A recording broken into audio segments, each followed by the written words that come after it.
Page 9, Chapter 1, Good Luck Signs. Sadako was born to be a runner. Her mother always said that Sadako had learned to run before she could walk. One morning in August 1954, Sadako ran outside into the street as soon as she was dressed. The morning sun of Japan touched brown highlights in her dark hair. There was not a speck of cloud in the blue sky. It was a good sign. Sadako was always on the lookout for good luck signs. Page 10. Back in the house, her sister and two brothers were still sleeping on their bed quilts. She poked her big brother, Masahiro. "Get up, lazy bones," she said. "It's Peace Day." Masahiro groaned and yawned. He wanted to sleep as long as possible, but like most 14-year-old boys, he also loved to eat. When he sniffed the good smell of bean soup, Masahiro got up. Soon Mitsu and Iji were awake too. Sadako helped Iji get dressed.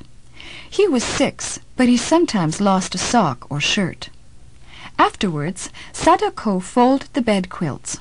Her sister Mitsu, who was 9, helped put them away in the closet.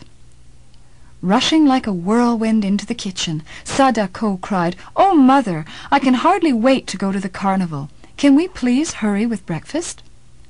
Her mother was busily slicing pickled radishes to serve with the rice and soup. Page 11. She looked sternly at Sadako. "You are 11 years old and should know better," she scolded. "You must not call it a carnival. Every year on August 6th we remember those who died when the atom bomb was dropped on our city.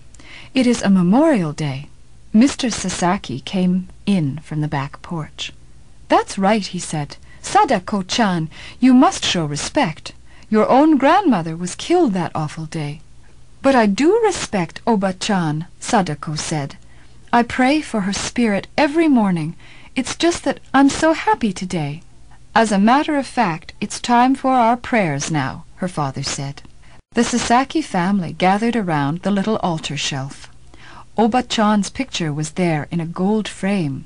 Sadako looked at the ceiling and wondered if her grandmother's spirit was floating somewhere above the altar. "Sadako-chan," Mr. Sasaki said sharply. Sadako quickly bowed her head. She fidgeted and wriggled her bare toes while Mr. Sasaki spoke. He prayed that the spirits of their ancestors were happy and peaceful. He gave thanks for his barber shop. He gave thanks for his fine children. And he prayed that his family would be protected from the atom bomb disease called leukemia. Page 13. Many still died from the disease, even though the atom bomb had been dropped on Hiroshima 9 years before. It had filled the air with radiation, a kind of poison that stayed inside people for a long time. At breakfast, Sadako noisily gulped down her soup and rice. Masahiro began to talk about girls who ate like hungry dragons. But Sadako didn't hear his teasing. Her thoughts were dancing around the Peace Day of last year. She loved the crowds of people, the music and fireworks. Sadako could still taste the spun cotton candy. She finished breakfast before anyone else. When she jumped up, Sadako almost knocked the table over. She was tall for her age, and her long legs always seemed to get in the way.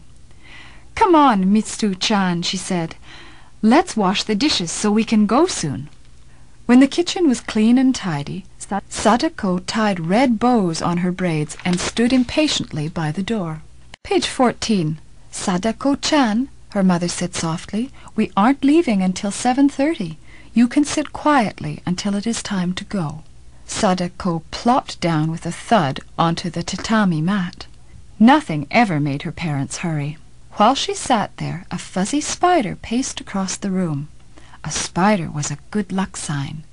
Now Sadako was sure the day would be wonderful.